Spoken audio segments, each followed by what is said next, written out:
சாய் பக்தர்களுக்கு என் அன்பு வணக்கங்கள். ஓம் சாயராம். என் அன்பு குழந்தையே, உன் வாழ்க்கையில் எத்தனை போராட்டம் என்னிடம் நீ செய்தாலும், உன் சாயப்பாவை நீ என்னை திட்டி தீர்த்தாலும், உன் வாழ்க்கையில் நான் இதை மட்டும் செய்ய மாட்டேன் என்று நான் தீர்மானத்தோடு இருக்கின்றேன். நீ எதை கேட்டாலும் உனக்கு நான் செய்ய தயாராகத்தான் இருக்கிறேன் என்று உன்னிடம் நான் சொல்லியிருக்கிறேன்.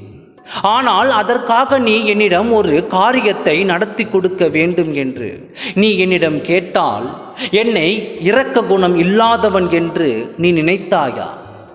இது நாள் வரை உனக்காக உன்னிடம் நான் இருந்து கொண்டிருக்கிறேன்.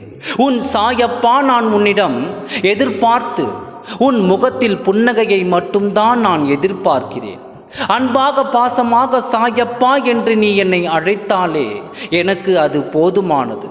இதற்காக மட்டும்தான் நான் உன்னிடம் காத்து கொண்டிருக்கின்றேன். ஆனால் நீயோ தேவையில்லாததை என்னிடம் கேட்டு என்னை மிகவும் வருத்தத்திற்கு உள்ளாகிறாய்.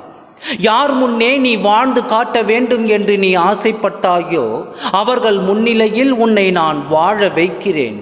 எந்த உறவோடு நீ வாழ வேண்டும் என்று நினைக்கின்றாயோ அந்த உறவையும் உன்னோடு நான் சேர்க்கிறேன். இந்த உறவு என்னிடம் இருந்தால் நான் பாசமாகவும் அன்பாகவும் என்னை பார்த்து கொள்வாய் என்று நினைக்கின்றாயோ அவரே உன் வாழ்க்கையில் நான் இணைக்கின்றேன். உன் வாழ்க்கையில் எந்த குறைகள் இருந்தாலும் அதை கூடிய விரைவில் நான் சரி செய்ய போகிறேன். உன்னை கண் கலங்க வைக்கும் நபர்களுக்கு தக்க பாடத்தையும் நான் உன் கண்முன்னே கொடுக்கின்றேன். இல்லை என்ற வார்த்தை இல்லாமல் என் குழந்தைகளுக்கு குறைவுகளே நிறைவான வாழ்க்கையாக நான் தருகிறேன். உனக்கான அனைத்தும் நான் கொடுக்க காத்திருக்கும் பொழுது நீ என்னிடம் இதை கேட்பது எனக்கு மிகவும் வருத்தமாக உள்ளது. எது உன்னோடு எப்பொழுது சேர வேண்டுமோ அந்த நேரத்தில் மட்டுமே உன்னோடு சேரும். அவசரப்பட்டு உனக்கு கிடைக்கும் எதுவாக இருந்தாலும் அது உனக்கு நிலைக்காது. அதனால் சிறிது காலம் காத்திரு. இதோ முடிவிற்கு வந்துவிட்டது. இன்னும் சற்று தூரமே உள்ளது. மிக அருகில் உன் வாழ்க்கைக்கான தேவைகள் அனைத்தும் வந்துவிட்டது. நீ அவசரப்பட்டு வேறு எந்த முடிவையும் எடுத்து விடாதே. நீ இப்பொழுது என்னிடம் கேட்கும் விஷயம் சத்தியமாக நான் செய்து கொடுக்க மாட்டேன். உன் சாயப்பாவை இரக்க குணம் அற்றவன் என்று நினைத்து தானே நீ என்னிடம் கேட்டுக்கொண்டிருக்கிறாய்.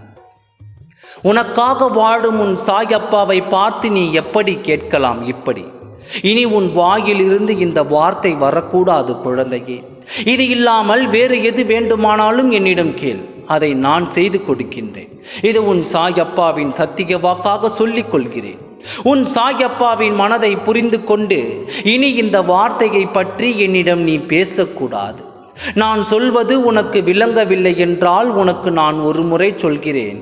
சாயப்பா, நான் கேட்டது எனக்கு எதுவும் கிடைக்கவில்லை. நான் நினைத்தது எனக்கு எதுவும் நடக்கவில்லை. என் வாழ்க்கையில் எல்லா போராட்டங்களும் அனுபவித்து என் மனம் வலித்து விட்டது. என் வாழ்க்கையே எனக்கு வேண்டாம், என் உயிரையே நீங்களே எடுத்துக்கொள்ளுங்கள் என்று என்னிடம் தினமும் கேட்டுக்கொண்டிருக்கின்றாய். உன் உயிரை எடுக்கவா நான் உன் கூடவே உன்னுடனே இருக்கின்றேன். உனக்கானதை கொடுக்கத்தான் நான் உன்னிடம் இருக்கின்றேன். சாயப்பாவின் மனது வலிக்கிறது. இனி இந்த வார்த்தையை நீ என்னிடம் பயன்படுத்தாதே. உனக்கானதை அள்ளி கொடுக்கும் நேரம் வந்துவிட்டது. உன்னோடு உன் சாயப்பா இருக்கின்றேன். எதற்கும் கவலைப்படாமல் இரு. இதுபோல வார்த்தையை என்னிடம் இனி பயன்படுத்தாதே. ஓம் சாயராம். நன்றி, வணக்கம்.